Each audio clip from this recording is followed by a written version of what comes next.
Hello guys, तो मेरा नाम है अक्षित है कि आज आप आए फिर मेरे चैनल तक एकेडमी में फिर से एक बार। तो बिना कोई टाइम वेस्ट किए हम इलेक्ट्रिक चार्ज एंड फील्ड की सीरीज को कंटिन्यू करते हैं। तो आज हम पढ़ेंगे रिलेटिव परमिटिविटी एंड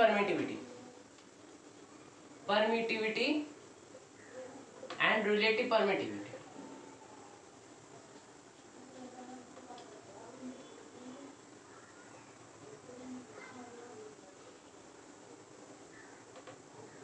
आज हम इस टॉपिक को करेंगे इस लेक्चर में। तो आइए इस टॉपिक को शुरू करते हैं। तो जैसा कि हमने कूलम्ब्स लॉ में पढ़ा, बाय कूलम्ब्स लॉ में हमने क्या पढ़ा, जो हमारी फोर्स होती है इलेक्ट्रोस्टैटिक फोर्स वो इक्वल होती है K Q1 Q2 by R square, जिसमें हमारा Q1 Q2 क्या है, Q1 Q2 कोई चार्जेस हैं जिनके बीच का डिस्टेंस है R, तो उनके बीच में जो इलेक्ट्रोस्टैटिक फोर्स है वो हमारी होगी K Q1 Q2 by R square. ये पढ़ा था हमने कूलम्ब्स लॉ के अंदर। और मैंने आपको पिछले लेक्चर्स में बताया था K जो है वो क्या है, वो डिपेंड्स अपॉन मीडियम है। K डिपेंड्स अपॉन मीडियम है, K मीडियम के ऊपर डिपेंड करता है। जैसे हमारा जो हमारे चार्जेस हैं ये कहीं वैक्यूम में रखे हो तो K कुछ और होगा हमारा, K ऑफ वैक्यूम। और हमारे ये लिक्विड में रखे हो किसी में तो इनका K लिक्विड जो होगा वो अलग होगा। मतलब ये K हर जगह सेम नहीं होता है, जैसे ये K जो है डिफरेंट होता है, कहीं वैक्यूम में कहीं लिक्विड में अलग अलग होता है। मीडियम पे डिपेंड करता है हमारा कि चार्जेस जो हैं वो किस मीडियम में रखे हुए हैं। ठीक है, तो K का एक फॉर्मूला भी होता है, K equals to 1/4 pi epsilon. यह मैंने एप्सिलॉन लिखा है, यहाँ पे कई बुक्स में एप्सिलॉन नोट लिखा होता है। एप्सिलॉन का मतलब है परमिटिविटी, जो आज का हमारा टॉपिक है परमिटिविटी। एप्सिलॉन का मतलब होता है परमिटिविटी।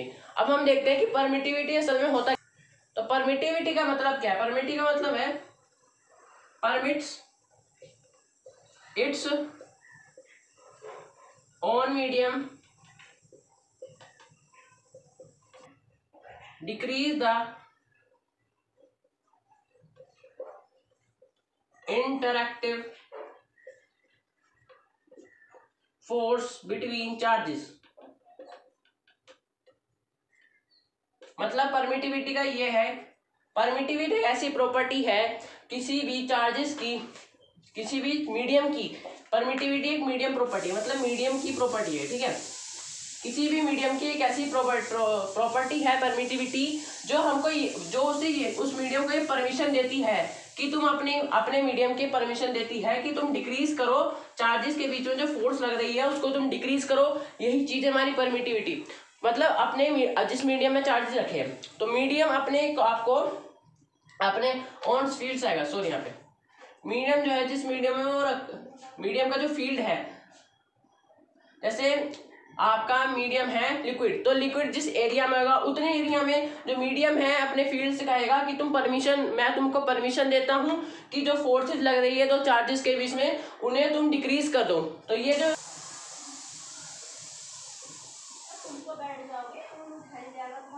परमिटिविटी में मैंने आपको बताया था K का फॉर्मूला होता है K equals to 1/4 pi epsilon.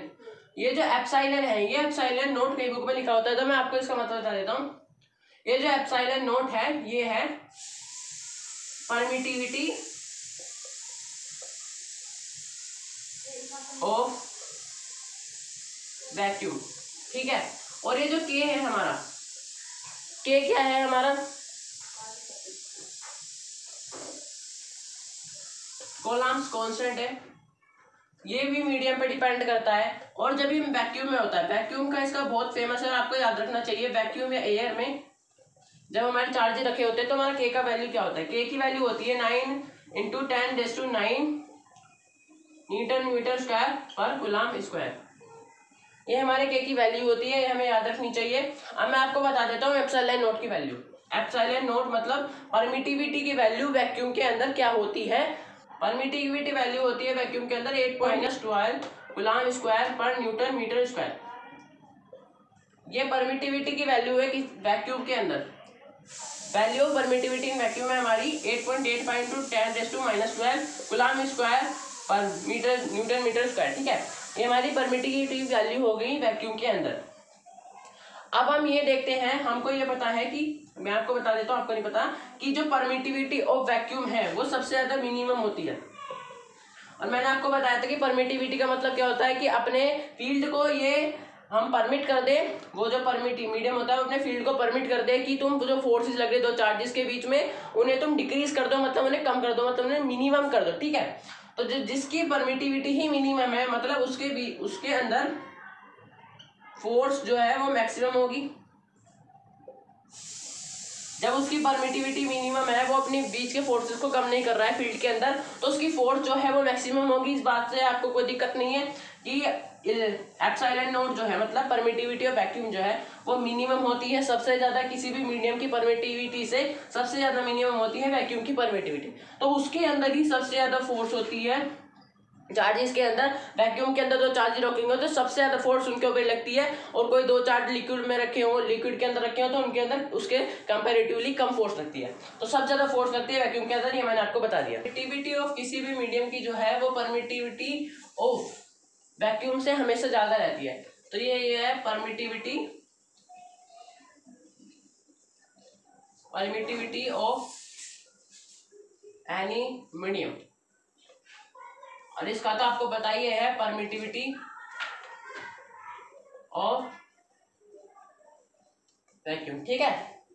तो परमिटिविटी ऑफ वैक्यूम जो है वो किसी भी जो मीडियम होगा उसकी परमिटिविटी से हमेशा, जो परमिटिविटी के अंदर परमिटिविटी ऑफ वैक्यूम के अंदर फोर्स लगती है वो भी तो सबसे ज्यादा होगी। तो फोर्स नोट, मतलब फोर्स जो है वैक्यूम के अंदर जो लग रही है वो सबसे ज्यादा होती है मीडियम की हर फोर्स जो लगती है उससे सबसे ज्यादा होगी परमिटिविटी के अंदर, परमिटिविटी ऑफ वैक्यूम के अंदर जो फोर्स लग रही होगी, ठीक है।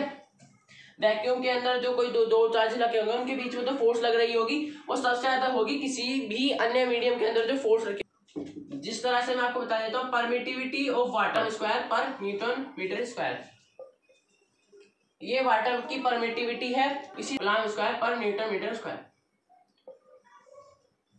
ये है परमिटिविटी ऑफ ग्लास आ गया आपका, परमिटिविटी ऑफ वाटर आ गया। मैंने आपको बता दिया, अगर आपको याद करना हो तो आप कर लीजिए, वरना बिना याद करे में इसको याद करने की कोई पाबंदी नहीं है। और आपको ये बात समझ लेनी है, मैं आपको बार बार बता रहा हूँ कि परमिटिविटी ऑफ वैक्यूम सबसे ज्यादा मिनिमम होती है। मतलब उनके बीच में जो ये होता है कि जो कमांड होता है कि फोर्सेस कम लगेंगी उनके बीच में, चार्जेस के बीच में, तो सबसे ज्यादा काम कहाँ होता है, वैक्यूम के अंदर होता है। और फोर्स जो है वो सबसे ज्यादा जो लगती है वो परमिटिविटी ऑफ वैक्यूम के अंदर ही लगती है। वैक्यूम मीडियम के अंदर ही जो फोर्सेस है चार्जेस के बीच में वो सबसे ज्यादा। तो हम बात करते हैं रिलेटिव परमिटिविटी की।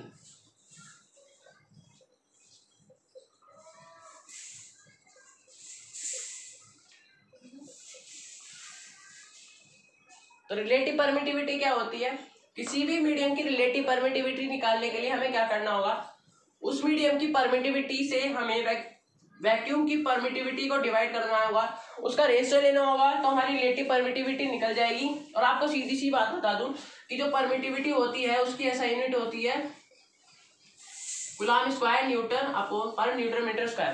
पर जो रिलेटिव परमिटिविटी होती है इसकी, ये यूनिटलेस क्वांटिटी है, ये यूनिटलेस है क्योंकि ये सिर्फ एक रेशो है, एक क्वांटिटी वगैरह नहीं है, ये सिर्फ एक रेशो है किसके बीच का, मीडियम की परमिटिविटी के बीच का और अपॉन वैक्यूम के जो परमिटिविटी होती है उसके बीच का सिर्फ एक रेशो है। तो ये हो गया रिलेटिव परमिटिविटी। आपको ये तो पता चल गया कि मीडियम के केस में परमिटिविटी क्या होती है। मैं वो तो बताऊंगा कि दो मीडियम के बीच में फोर्स के बीच और रिलेटिव परमिटिविटी के बीच क्या रिलेशन होती है। तो सबसे पहले हम देख लेते हैं कि वैक्यूम में अगर हमारी कोई फोर्स होगी, वैक्यूम में चार्जेस के बीच में कोई फोर्स होगी तो होगी F not equals to 1/4 pi epsilon not. Epsilon not का आपको मतलब पता चल गया होगा कि permittivity of vacuum into Q1 Q2 हमारे दो चार्ज मान लेते हैं अपॉन R स्क्वायर, ठीक है। तो दूसरा हमने मान लिया कोई भी मीडियम है FM, यहाँ पे हो गया 1/4 pi permittivity of medium into Q1 Q2 by R square, ठीक है गाइस। अब हम देखते हैं कि इन दोनों को डिवाइड कर दिया हमने, इन दोनों को हमने डिवाइड कर दिया। तो डिवाइड कैसे कर दिया, F not upon FM।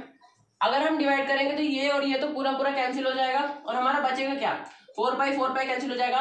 EM जो है ऊपर चला जाएगा, E नोट जो है नीचे जाएगा। EM मतलब है, मैं आपको कितनी बार बता चुका हूँ, EM है permittivity of medium upon permittivity of vacuum. ये आपका रेशो आराम से आ गया। और आपको ये पता है ये रेशो जो है वो एक दूसरे रेशो है रिलेटिव परमिटिविटी ऑफ मीडियम के इक्वल आ गया, ठीक है। तो इस तरह से आप परमिटिविटी और फोर्सेस को रिलेट कर सकते हैं, जो मैंने आपको ये रिलेशन बताया है। इसी के बिहाफ पे हम एक क्वेश्चन देख लेते हैं। क्वेश्चन है ये, दो चार्जेस है Q1 एंड Q2। ये रहा हमारा चार्ज Q1, ये हमारा चार्ज Q2। इनके बीच का डिस्टेंस है D, ठीक है। और ये इस टाइम रखे हैं वैक्यूम में, ठीक। और वही दोनों चार्ज अगर हम रख दें दूसरे मीडियम में और उनके बीच का डिस्टेंस है D/2, ठीक है। अब ये जो चार्जेस हैं हमने रख दिए दूसरे मीडियम में, ठीक है। और दूसरा मीडियम है हमारा ऑयल, ठीक। और हमें इसने क्वेश्चन में एक चीज गिवन है कि जो इसकी फोर्स मान लेते हैं हम F है, तो इसकी फोर्स उसकी आधी है, F/2 है इसकी फोर्स। अब हम करते हैं, क्वेश्चन हमसे पूछा है कि क्वेश्चन में रिलेटिव परमिटिविटी ऑफ ऑयल क्या होगी, ये हमको बताइए, ठीक। तो हम वही अपना पुराना केस लेकर चलते हैं। अगर आपको ये फॉर्मूला सीधा सीधा याद हो तो F0/Fm, ये अगर आपको ये याद नहीं है तो हम सीधा सीधा जैसे हमने पिछले केस में करा था बिल्कुल एकदम लार्ज मेथड से वो करके देखते हैं। जिनको ये नहीं आता इस बार देख लीजिए, ये आपको वैसे रिलेशन अच्छे से याद होना चाहिए, बहुत ज्यादा इंपॉर्टेंट है। तो देखते हैं F0 आपका पहले की तरह ही क्या हो जाएगा, 1/4πε0 into Q1 Q2 upon D², ठीक है।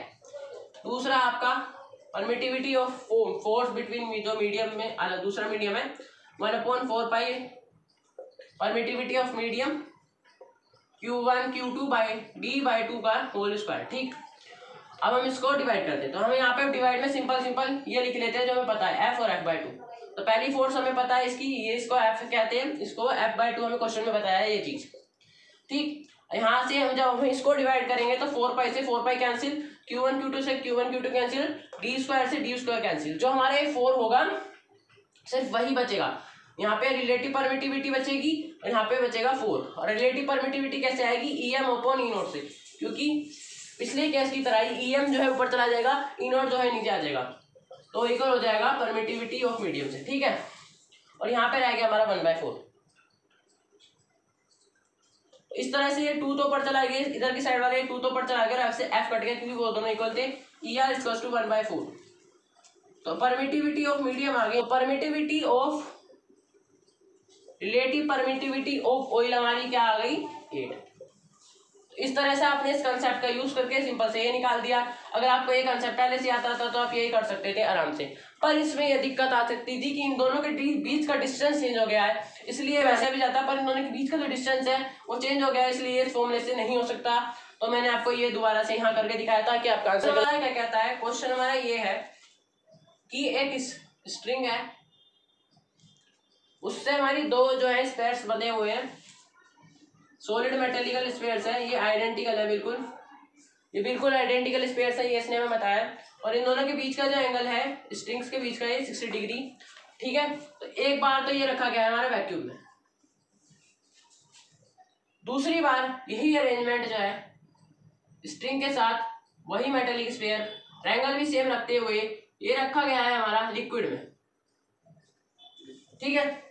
तो हमसे इसने क्या पूछ लिया, जो हमारे लिक्विड की इसने हमें लिक्विड की हमें डेंसिटी दी है 0.5 ग्राम पर सेंटीमीटर क्यूब, ये इसने हमें लिक्विड की डेंसिटी दी है, डेंसिटी ऑफ लिक्विड इसने हमें ये हमें गिवन है। तो इसने हमसे पूछा क्या है, डाइइलेक्ट्रिक कांस्टेंट ऑफ लिक्विड। अब आप सोच रहे हैं कि डाइइलेक्ट्रिक कांस्टेंट क्या है, मैं आपको बताता हूँ। डाइइलेक्ट्रिक कांस्टेंट ऑफ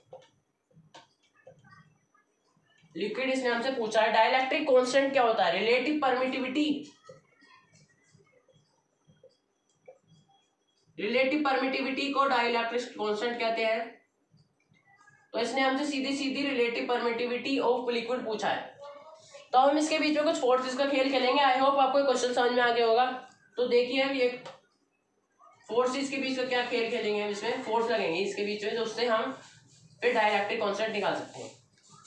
तो पहले ये वैक्यूम में रखा है, तो वैक्यूम में सीधी सी बात है 30 मान लिया, ठीक है।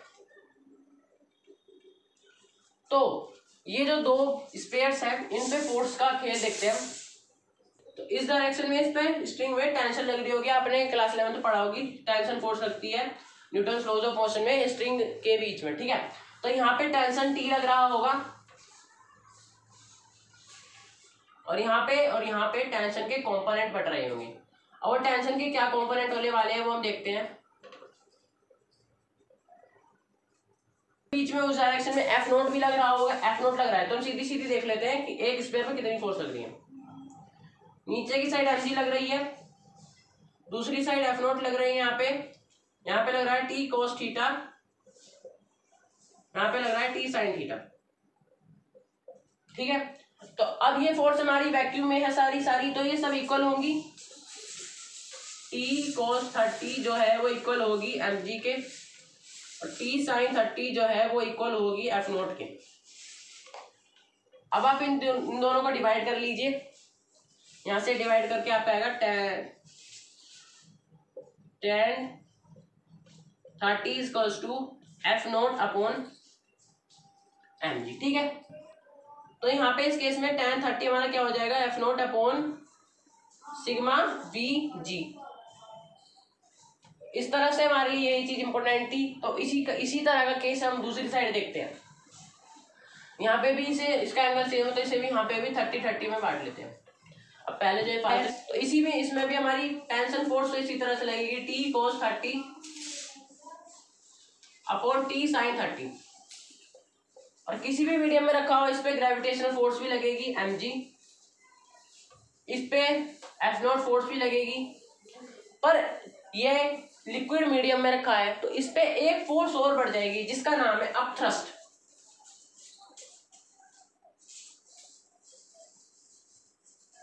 इस मीडियम में, लिक्विड मीडियम है तो इसमें एक फोर्स और बढ़ जाएगी जिसका नाम है अपथ्रस्ट। तो यहाँ पे इसकी तरह ही सेम टू सेम है, पर यहाँ पे लिक्विड मीडियम की वजह से एक फोर्स बढ़ गई है जिसका नाम है अपथ्रस्ट। तो हम देखते हैं इस पे टोटल फोर्सेस के निकालने से पहले मैं आपको बता देता हूँ ये फोर्स सारी कांस्टेंट मिलकर क्या होगी, T cos 30 plus upthrust force हमारी, हम इसको यू एफ से डिनोट कर देते हैं। अपथ्रस्ट फोर्स है हमारी इक्वल होगी हमारी एम जी के, और यहाँ पे देखिए टी साइन 30 जो है हमारी टी साइन 30 इक्वल होगी एफ नोट की। ठीक है, टेंशन लग रही है इन दोनों के बीच में, ये जो टेंशन है उससे डिफरेंट है, ये वो टेंशन नहीं है। तो मैं आपको यहाँ पे डिफरेंस के लिए टी डैश लगा देता हूँ। तो ये टी डैश है, ये टेंशन है, ये फोर्स और मीडियम है। ये मीडियम पे लगने वाली फोर्स है, एफ नोट लगती है वैक्यूम में। आई एम सॉरी मैंने यहाँ पे गलती से एफ नोट लिख लिया था, पर यहाँ पे फोर्स ऑफ मीडियम है, इसको हम ऐसे भी लिख सकते हैं M G minus upthrust force. उसमें भी कोई दिक्कत नहीं है, हमने अपथ्रस्ट फोर्स को उधर की साइड भेज दिया। अब इनको डिवाइड करेंगे तो हमारा क्या आ गया, tan 30 equals to F M, मैंने इसको ये पहले रखा है उसके अपॉन में रखी है ये चीजें, M G minus upthrust force. और आपको अपथ्रस्ट फोर्स का फॉर्मूला याद होगा, आपने 11th क्लास में लिक्विड वाले चैप्टर में पढ़ा होगा। अपथ्रस्ट का फॉर्मूला होता है उस मीडियम की डेंसिटी, और हमें लिक्विड की डेंसिटी दी है रो वी और जी, लिक्विड की वॉल्यूम और गैस। लिक्विड की वॉल्यूम नहीं है, हमारी स्फीयर की वॉल्यूम है, हमें सिर्फ उसकी डेंसिटी चाहिए होती है, और जिस चीज जो हमारी ऑब्जेक्ट रखी होती है उसकी वॉल्यूम चाहिए होती है, ग्रेविटी चाहिए होती है। तो ये आपका अपथ्रस्ट निकल गया यहाँ से, F M equals to M G minus rho V G, ये आपका आ गया tan 30। ऐसे हमने यहाँ पे निकाला है एम जी का सिग्मा वी जी, उसी तरह से यहाँ पे भी एम जी की जगह हम रो वी जी रख सकते हैं। उस मीडियम की density volume into gas, gas नहीं ग्रेविटी। तो हमारा दो जगह tan थीटा आ गया है, एक tan थीटा आ गया ये F not upon sigma V जी, और दूसरी तरफ tan थीटा आ गया है, एम डेंसिटी रखेंगे रो वी जी। अब हम इन दोनों tan थीटा को इक्वेट कर, tan थीटा आ रहा था F not upon sigma V G, दूसरी तरफ का आ रहा है F M upon sigma V G minus rho V G. ठीक है, हमने इन दोनों का इक्वेट करा दिया क्योंकि tan थीटा होंगे तो सेम ही। ठीक है, तो यहाँ से रो वी जी, यहाँ से वी जी कॉमन आ जाएगा, और rho minus sigma minus rho, यहाँ पे फोर्स ऑफ मीडियम। ठीक है, तो वीजी से वीजी कट गया, एफ नोट अपॉन सिग्मा और F medium upon rho minus, इन दोनों की वैल्यू दी थी कि डेंसिटी ऑफ मीडियम क्या है, डेंसिटी ऑफ स्पेयर्स क्या है, उसको रख करके हमको डेंसिटी ऑफ मीडियम पता है, डेंसिटी ऑफ मीडियम नहीं, डेंसिटी ऑफ हमें मेटालिक स्फीयर पता है 1.5, और हमें डेंसिटी यहाँ पे भी डेंसिटी ऑफ मीडियम 1.5, और हमें डेंसिटी ऑफ लिक्विड दिया है इसने 0.5। ठीक है, ये कितना हो गया 1, एफ नोट यहाँ पे हो गया 1.5, उधर की साइड चला जाएगा, तो F not by F M क्या आ गया हमारा 1.5, और यही हमारा इक्वल होता है